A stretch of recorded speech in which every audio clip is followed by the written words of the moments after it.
O Zoom do Varejo da CDL, realizado no Teatro do CIE, em Porto Alegre, debateu o futuro da economia nacional. O evento reuniu especialistas e executivos de grandes redes de varejo, que prospectaram como deve ficar o cenário para o segmento no novo mandato de Dilma Rousseff. Estamos com Alexandre Schwartzman, um dos palestrantes dessa manhã aqui no Zoom do Varejo, cenário pós-eleições. A presidente Dilma, ontem na televisão, afirmou que o segundo período, o segundo mandato dela, vai se caracterizar por reformas que não fez no primeiro, reforma tributária, reforma política. Como é que você está enxergando esses cenários pós-eleições? Se fosse numa palavra só, eu diria truco, né? Porque oportunidades não faltaram, né? Quer dizer, um governante, tipicamente em primeiro mandato, tem mais força política do que em segundo mandato. E, em particular, se no primeiro mandato ele teve uma votação maior do que no segundo mandato, que foi exatamente esse o caso.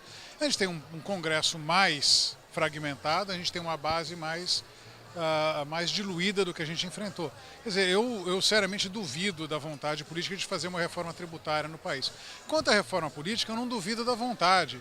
O problema, o que eu duvido é qual o rumo da reforma política que se pretende no país. A reforma política pode ser um rótulo para qualquer coisa, desde coisas que eu vejo como absolutamente necessárias, como migrar para uma cláusula de barreira, migrar para alguma coisa como voto distrital, algo mais sofisticado nessa linha, como coisas que eu acho que não fazem o menor sentido, como financiamento público de campanha.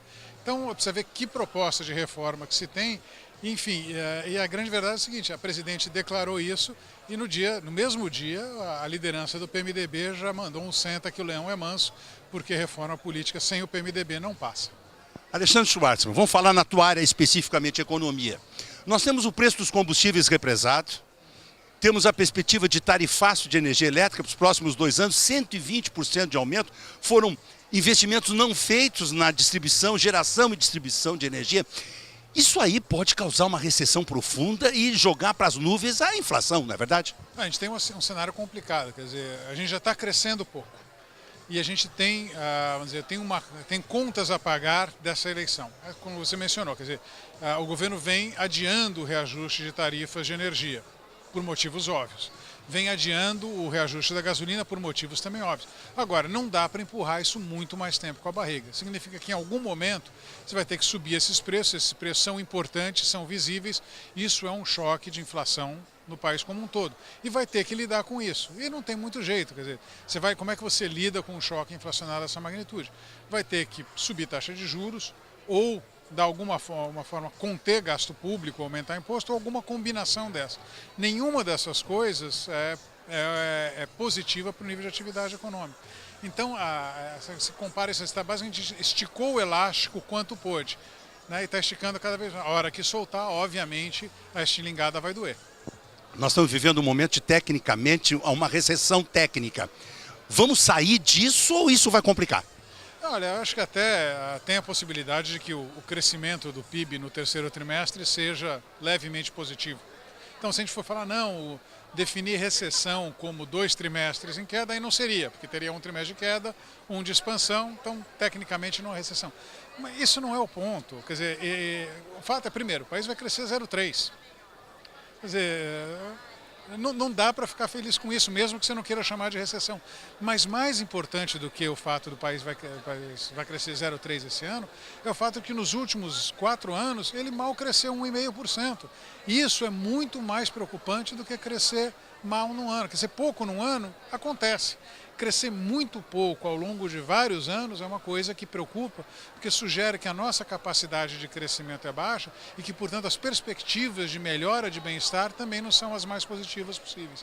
Eu acho que esse é o fenômeno que a gente deveria estar fundamentalmente preocupado, não se foi um trimestre positivo ou outro negativo. E que, diga-se de passagem, também não tem sido nada bom. Preocupação para o consumidor, final de ano, a um nível de endividamento grande. O que você recomenda ao consumidor, o nosso telespectador que nos assiste, esse que vai às compras no Natal? Cautela, segurar, vamos acreditar, é ter fé, é esperança em alguma coisa? Olha, em geral o consumidor entende das suas contas muito melhor do que qualquer economista. O que eu posso dizer é o seguinte: o cenário não parece bom. A geração de emprego tem sido baixa. Quer dizer, a ideia de que essa taxa baixa de desemprego vai persistir não é verdadeira. Acho que as pessoas já estão sentindo isso, mas se elas ainda não sentiram, minha recomendação, vá com cautela, não se endivide demasiadamente, faça a sua reserva, aproveite o 13º, se der para guardar, guarde, se não der para guardar, pague as dívidas que dê para pagar, não entre endividado em 2015, né? Estamos falando de 2 anos que vão ser complicados, é bom entrar com as finanças em ordem. Uma alegria revê-lo, felicidade e sucesso. Obrigado. Presidente das lojas Renner, José Galó, presente nesse evento Zoom do Varejo, cenário pós-eleições. E aí, na visão do empresário, quais são as preocupações pós-eleições? Eu acho que só existe uma preocupação. O cenário que está aí, todo mundo conhece, os jornais publicam, as televisões comentam, os programas comentam. A preocupação é uma só. Vamos encarar de frente e vamos resolver ou vamos estender esse cenário que não é bom? Basicamente é isso. Os empresários estão dispostos a, digamos, se juntar, fazer mais sacrifícios ainda, para tentar com que nós possamos ter ainda um crescimento nesse final de ano e para o ano que vem? Olha, eu acho que é fundamental, é necessário que haja união da sociedade e dos empresários. Ninguém sozinho vai resolver os problemas, tanto do Brasil quanto do nosso Estado. Ou há uma união muito forte entre todos os segmentos sociais, ou é muito difícil a gente resolver. Eu não tenho dúvidas que a solução é uma solução que vai exigir sacrifícios, não só de A ou de B, sacrifícios gerais. Você não consegue, é um dito popular que você fala, a gente não consegue fazer um omelete sem quebrar ovos.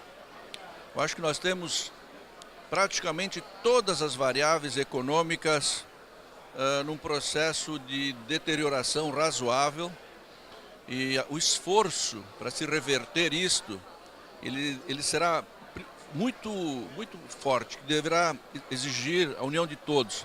Agora, o principal é o seguinte, antes de tudo tem que existir a vontade de mudar. A economia cresce quando vocês, empresários, investem. Vocês vão investir, Galó? Os empresários só investem quando tem confiança, certo? Então, você tem que gerar a base da confiança, certo? Você como consumidor, quando você compra quando você tem confiança. Quando você está assustado, você deixa o dinheiro no bolso porque você não sabe o que vai acontecer. O empresário também pensa assim. Esse é o detalhe. A confiança, se você vê todos os índices de confiança, indústria, varejo, comércio, serviços, pequenas e médias empresas de consumo, estão nos mais baixos níveis nos últimos 5 anos. É verdade. Então, ou você reverte isso, a coisa não muda. Para reverter isso, precisa ter a vontade de mudar e a união de todos, principalmente aqui no Estado. Eu acho que o Estado está numa situação delicadíssima, certo? E ou há uma união de todos aqui, ou nós não vamos conseguir, vai se tornar um Estado praticamente ingovernável. Eu acredito muito no governador eleito, porque ele é uma pessoa de união, de adesão, não é?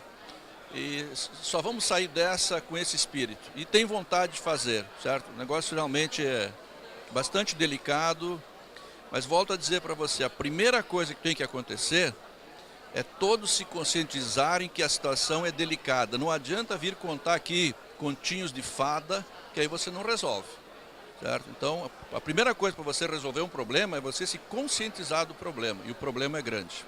Uma alegria revê-lo. Da mesma forma. Arthur Greenbaum, presidente do Grupo Boticário, presente nesse evento Zoom do Varejo, cenário pós-eleições. Primeiro, lhe cumprimentar pelo Boticário, pela qualidade das lojas, o atendimento, os produtos. Quando dirigente do PROCON do Estado do Rio Grande do Sul, em 2 oportunidades, eu posso lhe afirmar, nunca uma loja do Boticário foi reclamada no órgão de defesa do consumidor. Quer dizer, vocês conseguem aliar bons produtos com um atendimento excepcional, com um programa de fidelidade, enfim. O ano de 2015, pós-eleições, para o segmento de beleza, do Boticário. Como é que você está vendo, Arthur? Veja, o ano 2015 vai ser um desafio não só para o setor de beleza, como para todos os setores. É o primeiro ano de um novo mandato, onde toda a sociedade tem uma expectativa que se ocorram os ajustes necessários para o bom prosseguimento dos anos que vêm na sequência. E, obviamente, vai ser um ano mais duro. Se esses ajustes forem realizados, vai ser um ano mais duro, onde que nós, empresários, cidadãos, né, todos brasileiros, vamos ter que estar preparados para passar bem por mais essa marola, mais esse evento que vem. Quando a gente fala dos setores, o setor de beleza tem uma vantagem que ele tem uma resiliência um pouco maior do que os outros setores, né? O negócio de beleza cresce no mundo e continua crescendo no Brasil. O Brasil hoje é o terceiro mercado mundial do setor. Tem algumas categorias que ele chega a ser o primeiro, ou seja, em perfumaria, por exemplo, o Brasil é o primeiro mercado do mundo. Do mundo, né? Isso mostra que o que é feito aqui tem, como você falou, muita qualidade, muito serviço, muita inovação, valor agregado, ou seja, uma série de coisas que vão de encontro aos anseios e aos desejos dos nossos consumidores. E nessas épocas que você não tem, talvez, a condição econômica de comprar coisas maiores, você não deixa de lado a sua aparência. Muito pelo contrário, porque ela representa oportunidade no mercado de trabalho, ela faz com que você tenha uma melhor apresentação. Autoestima. Fundamental no momento que, às vezes, a situação traz uma baixa na estima das pessoas, e nesse caso a gente consegue dar um reforço por um baixo valor econômico, trazemos um grande valor agregado. E é um item que não precisa de financiamento, então tendo a crer que vamos ter um crescimento muito menor que nos outros anos, acredito, mas ainda continuaremos positivo e crescendo. Meus cumprimentos, uma alegria revê-lo. Muito obrigado, um prazer é todo meu. Gabriel Torres, economista, chefe da CDL Porto Alegre. Cenário pós-eleições. Muita gente cautelosa. Alexandre Schwartzman muito crítico. O presidente Guga muito, vamos ver o que vai acontecer, né? E aí, quais são as perspectivas? Olha, as perspectivas que o Alexandre detalhou aqui no nosso Zoom do varejo, eles são mais ou menos o que eu acredito que deve acontecer. A gente experimentou nos últimos anos uma deterioração do nosso cenário econômico bastante devagar. Ela foi acontecendo aos poucos. Piora na inflação, piora nas contas públicas, piora nas contas externas, piora na área do câmbio. Só que isso demorou para bater no mercado de trabalho. E agora está começando a bater no mercado de trabalho. E nesse momento, quando ele bate no mercado de trabalho, as pessoas começam a sentir isso, e isso começa a afetar consumo, começa a afetar perspectivas, começa a afetar investimentos. Eu acho que os próximos anos vão ser 2 anos muito difíceis, principalmente porque o governo ontem, em entrevistas, deu sinais de que não pretende mudar esse arranjo de política econômica. Muito bem. Sucesso, que seja um ano que a gente possa, de alguma forma, sobreviver com dignidade. Exatamente. O objetivo é que em anos difíceis é o ano que a gente tem que se puxar mais e a gente tem que tentar tirar o máximo da gente. São anos de adaptação, mas são anos que a gente pode crescer bastante. Com certeza. Uma alegria rever. Valeu, obrigado. Presidente da CDL Porto Alegre já estava cumprimentando o Guga pelo sucesso do Zoom do Varejo, essa edição, cenário pós-eleição, lotado o estacionamento, não tem vaga. Nem o plenário e nem no estacionamento. A gente fica encantado. É um tema um pouco árido, né? Cenário pós as eleições, mas se percebe o quanto o empresariado, enquanto o varejo aqui da nossa cidade, do nosso estado, está interessado em cenário. Isso é ótimo, nós estamos falando, na verdade, de planejamento na Apple. A gente viu que numa urna saiu um resultado de um povo que aceita que a mão generosa do Estado faça uso dessa mão de umas formas que não são as mais ideais para se construir uma nação. Então a gente precisa reunir essa sociedade civil organizada para mostrar que esses 43 milhões que não foram às urnas podem ir mudar esse cenário para o longo prazo, para a gente não eternizar essa situação que se tem hoje. Vamos falar do cenário regional. Me lembro do lançamento do livro sobre o Rio Grande do Sul, nós estivemos juntos, gravamos, você, Guga, me presenteou com o livro, e você previa grandes dificuldades para o próximo governador, fosse Dr. Tarso ou fosse outro governador, no caso foi eleito José Ivo Sartori, já para pagar a folha de pagamentos em janeiro.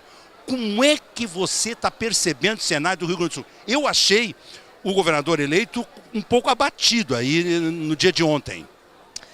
Eu acho que aconteceu o mais importante, que é a gente tentar mudar o rumo. Agora, o cenário ele é complicadíssimo, é equivalente a uma família absolutamente insolvente. E ela não só é insolvente no dia a dia, como também pegou tudo que ela podia de empréstimo e já não tem mais de onde tirar. Então, ele vai ter uma parada dura pela frente. O varejo, ele se insurgiu, né? A maneira como o governador anterior tratou o varejo foi uma maneira pouco respeitosa, então a gente ficou muito feliz com a mudança de ares. Mas a parada que ele tem para frente, ele já tem uma ideia, eu acho que ele não tem a noção completa, é de extrema dificuldade. Mas eu acho que não poderia ser pessoa melhor do ponto de vista de conciliamento, de agregar. Acho que ele é uma esponja. Eu acho que a simplicidade de alguém que diga eu não sei, é tudo que a gente quer, alguém falível como a gente, né? Aquele governante, se eu sei, eu posso, eu faço, eu aconteço, eu acho que a gente está um pouco saturado. Eu acredito nesse modelo do Sartori, eu estou vendo esperança, ele está envolvendo as entidades para ajudar nesse processo, eu estou vendo com bons olhos essa mudança. Que bom, sejamos otimistas. O final do ano preparado, o nosso varejo já comprou tudo que tinha que comprar, o Natal vai ser feliz. Natal sempre é Natal, né? Faz 30 anos que eu sou varejista, a gente pode o ambiente seja qual for. E a gente está fazendo, junto com o Cindy Lojas, o Brilha Porto Alegre, que vai atrair para a nossa cidade um calor especial, né? A gente está buscando, fazendo com que as famílias se reencontrem, se reconciliem, façam as festas de final de ano. A gente vai ter uma projeção mapeada no gasômetro que é incrível, a cidade vai estar brilhando, vai estar iluminada. Então a gente quer fazer de um Natal difícil, talvez, no sentido mais amplo, mas muito feliz e fraterno na nossa cidade, na nossa sociedade. Meus cumprimentos. Obrigado, é sempre bom estar contigo. Direto aqui, Zoom do Varejo, cenário pós-eleições, para o Jornal do Consumidor, Alexandre Appel.